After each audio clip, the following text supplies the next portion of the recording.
Shalom to Israel. Shalom to all the brothers that's out going out to the highways and byways and pushing this truth. And shalom to all the sisters that's staying diligent and keeping the word of the Most High God of Israel.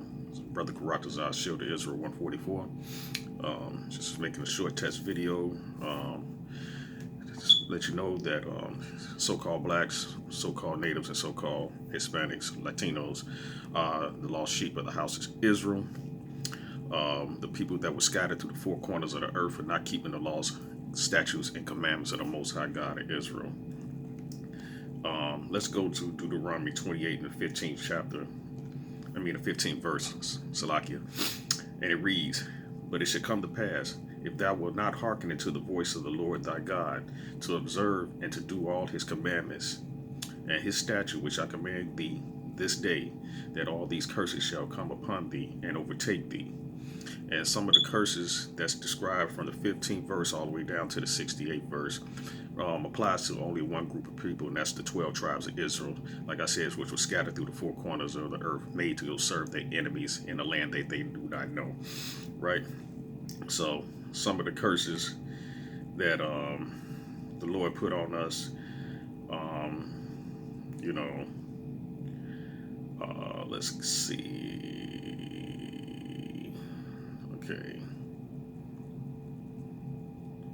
Okay, for example, Deuteronomy, the 28th chapter, 30th verse, scripture reads, "Thou shalt betroth a wife, and another man shall lie with her. Thou shalt build a house, and thou shalt not dwell therein. Thou shalt plant vineyards, and shalt not gather the grapes thereof."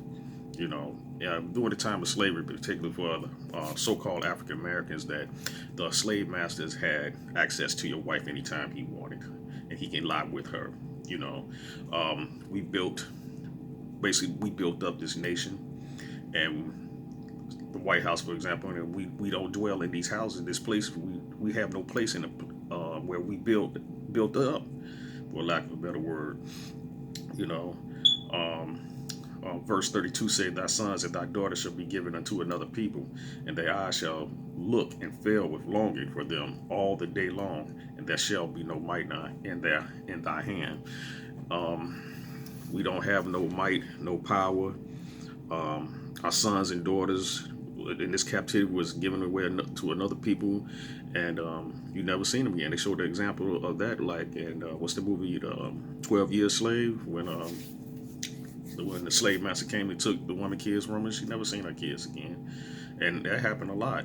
The term gator bait, when the slaves would be in the fields working, and the slave masters would come take the children and use them for gator bait. So, you know, it's just some of the curses that's upon our people, and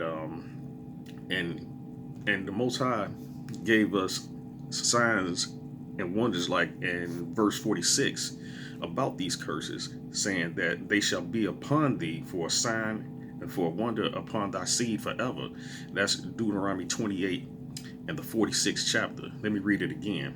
Deuteronomy 28 and 46 verse. Excuse me, keep saying chapter, but it's the verse. "And they shall be upon thee for a sign and for a wonder, and upon thy seed forever."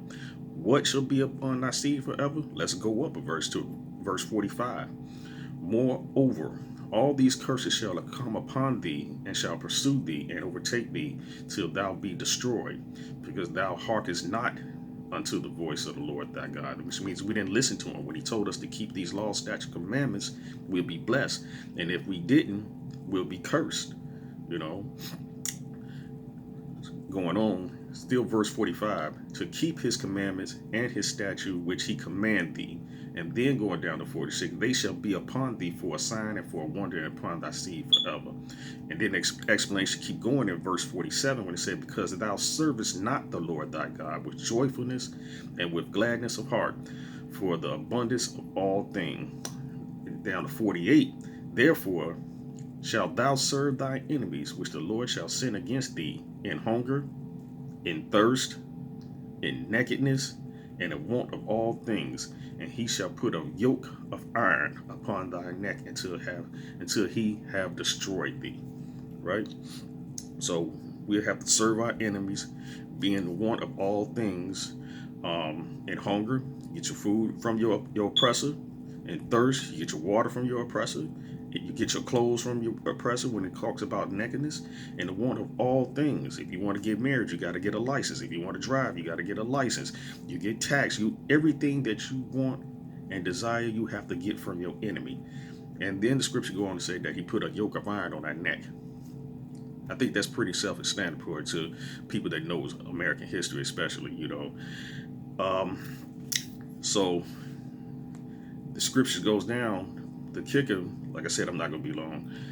And when you go down to Deuteronomy 28:68 verse, it reads, "And the Lord shall bring thee into Egypt again," which Egypt is just another word for bondage, right?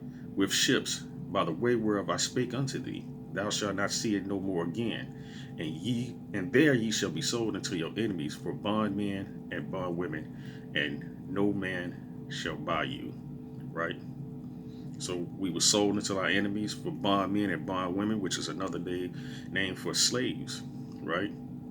And you should be sold into your enemies, and no man shall buy you, which reads redeem you. Nobody's not going to save you out of this captivity. So we still amongst our oppressor. We never went back into Egypt, which is another word for slavery. Let's get that real quick. I think that's Exodus 20:2, if I remember correctly. Bear with me for a second, Israel, as I get this. Okay. All right. Okay. This is the book of Exodus, chapter 20, verse 2. "I am the Lord thy God, which have brought thee out of the land of Egypt, out of the house of bondage." So like I said, that Egypt just another word for saying bondage, So like I said, this is a short video. The Most High put the Spirit upon me just to, say that to let people know who don't probably know about these scriptures, because I'm pretty sure these scriptures are not going to be broken down like this to you in your church, because I know I went to the Christian church and I never heard these curses that's in Deuteronomy broke down like this. So I'll say peace to the nation of Israel. Peace to the brothers out there that's out there on the highways and byways spreading this truth. And peace to the sisters out there that's being diligent in this work and this walk. And, Kwam Yasha Allah, Shalom.